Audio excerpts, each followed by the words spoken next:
আমি সমিতির সভাপতি 16-17 পর থেকে আমরা সবাই বিশ্বাস করে আমরা রাখছে, কিন্তু আমি এখন ওই বিশ্বাস আমি ওইভাবেই চলতেছি।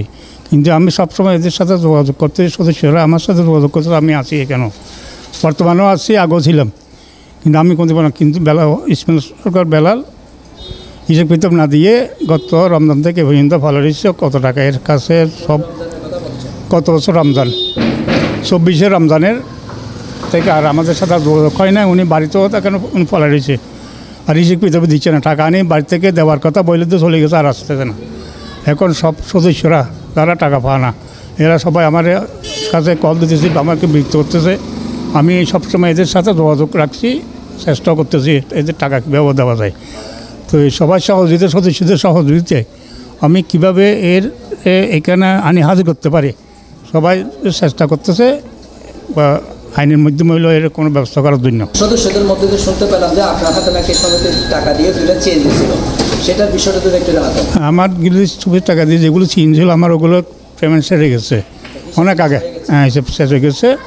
আর এমনি যেগুলো আমার সদস্যদের টাকা লটারি ড্রর দিন যেগুলো দিয়েছিল, ওগুলো টাকা আমি সদস্যদেরকে সাথে পেমেন্ট দিয়েছি। আর বিভিন্ন সময় খরচ করছি, আমার পকেট থেকে অনেক টাকা এখনও খরচ করতেছি। অফিস ভাড়া দিচ্ছি, এই গত ফেব্রুয়ারিতে আমি অফিসটা সেরে দিচ্ছি। আমার পকেট থেকে প্রতি মাসে মাসে ভাড়া দেওয়ার দিতে হচ্ছে বিদে। সমিতির যে অফিসটা আছে সেই অফিসের ভাড়াটা কে বহন করছে? অফিস এখন এই 25 ফেব্রুয়ারিতে আমি সেরে দিচ্ছি নিজের পকেট থেকে, প্রতি মাসে মাসে আমার পকেট থেকে ভাড়াগুলি। আমি তো এই লকডাউন থেকে আমি 17, 18, 19 পর থেকে আমি নিজের খরচ চালাচ্ছি। হ্যাঁ, অফিসের খরচ আমি চালাচ্ছি না, ওদের সদস্যের টাকা পাইলেও ওই সময়। এখন লকডাউন হইতে সব টাকা আমার পকেট থেকে দিয়েছি আমি অফিস ভাড়া। কার? আমার অফিস ভাড়া আগে 3000 ছিল, পরে অফিসটা ভাড়া ফেলছি। ওইখানে ওই সময় ছিল 2000 টাকা ভাড়া আর 500 টাকা ইলেকট্রিক খরচ, মোট 2500 টাকা। 3 বছরে 36 দুগুণো 72,000, 500 টাকা করে 18,000 আমার পর ঠিক আছে। আর সমিতির যে অ্যাডভান্স ছিল, অ্যাডভান্সগুলি নিয়ে আমি এখন কয়েকজনের পেমেন্টে দিয়ে দিছি। যে অ্যাডভান্সগুলো পাইতাম 1.5 লক্ষ টাকা অ্যাডভান্স ছিল, এখান থেকে কিছু করতাম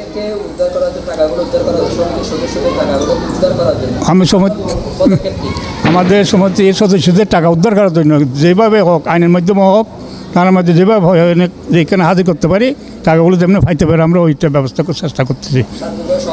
সবাই সহজে চাচ্ছি, সহজে করে। আমার নাম মোহাম্মদ ইসমাইল, শ্বশুরবাড়িয়ালপাড়া সিএনজি চালক ড্রাইভার সমিতির একজন সদস্য। আমার বই নম্বর 21। আমি এখানে অনেক কষ্টের মাধ্যমে অনেক কলা কৌশল আমি কিন্তু টাকাটা জমা দিয়েছি, মাসের টাকা মাসে জমা দিয়েছি।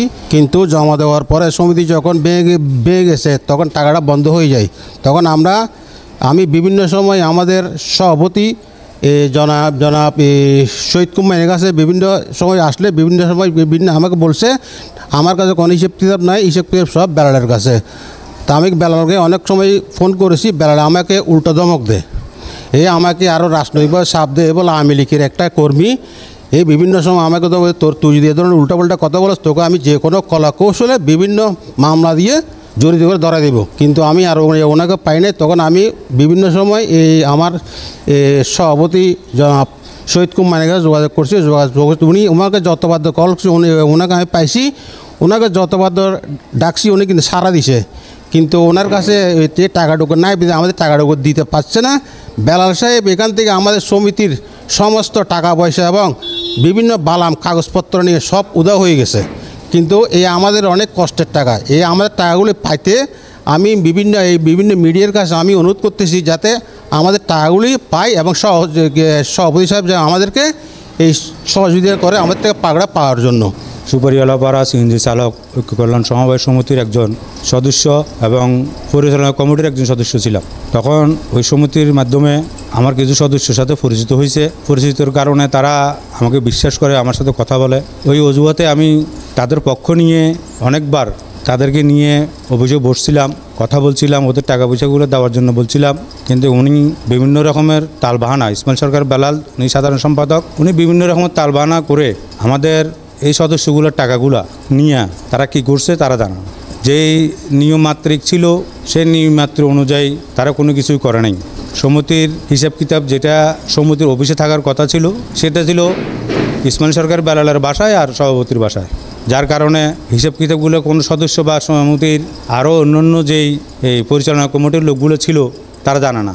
এবং এই সময়টি যেভাবে লুটপাট করা হয়েছে এগুলো নিয়ে আমি কথা বলতে ওনার সাথে অনেকবার চেষ্টা করার পরও উনি আওয়ামী লীগের প্রভাবশালী নেতাদের দেখাইয়ে দূরত্ব দেখায় ওদের আমাকে দিয়ে অনেক ওদের সাথে বিভিন্ন নেতার পরিচয় থাকায় উনি নিজেও ছিলেন একজন শ্রমিক লীগের সেক্রেটারি চট্টগ্রাম মহানগরের, তার সুবাদে উনি আমাকে অনেক কোলটাসা করছিল।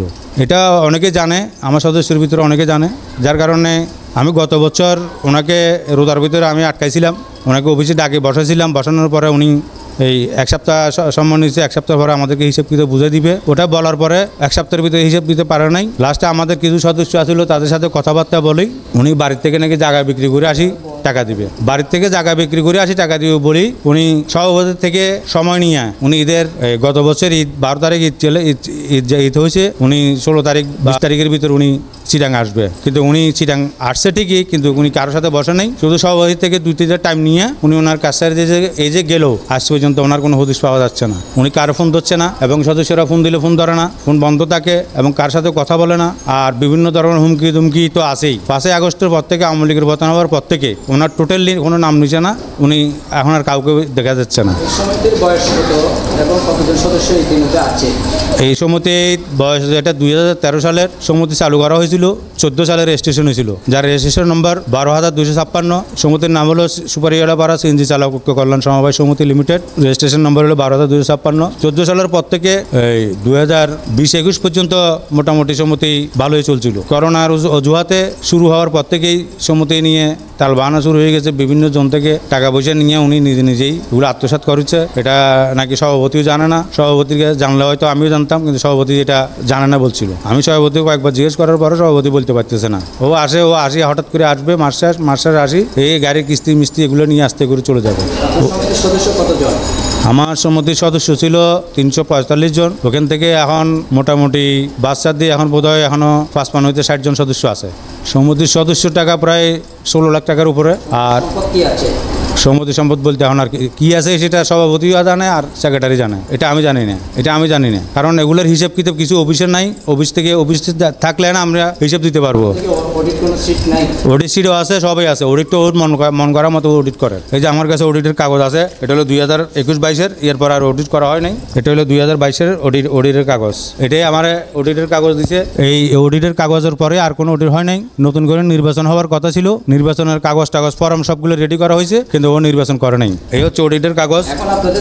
এখন আমাদের দাবি বলতে আমার তো ব্যক্তিগত কোনো দাবি না, দাবি হচ্ছে আমার যে সদস্যগুলো আছে, যারা সদস্য এই আমাদেরকে বিশ্বাস করছে, আমাদেরকে বিশ্বাস করে আমাদের কাছে টাকা পয়সা জমা দিছে, এই সমিতি দাঁড় করাইছে, এই সমিতির টাকাগুলো এখন কিভাবে সদস্যদেরকে দেওয়া যায় আমি আমার সম্মানিত সভাপতিকে অনুরোধ করব, যেহেতু সভাপতি মহোদয় যিনি আছেন, জি, উনি আপনাদেরকে কেমন সহযোগিতা করেন? উনি তো অনাস্ট, উনি যে কোনো মুহূর্তে উনি নিজের থেকে ফোন দিয়ে আমাদের থেকে খোঁজখবর নেয়, উনি নিজের থেকে ফোন দিয়ে খোঁজখবর নেয়। কিন্তু এখন ফোন দিয়ে খোঁজখবর নিলে তো আর ফ্যাট পড়বে না, সদস্যরা আর ওটা দিয়ে বুঝতে পারতেছি না। সদস্যের দরকার হচ্ছে টাকা। আমাদের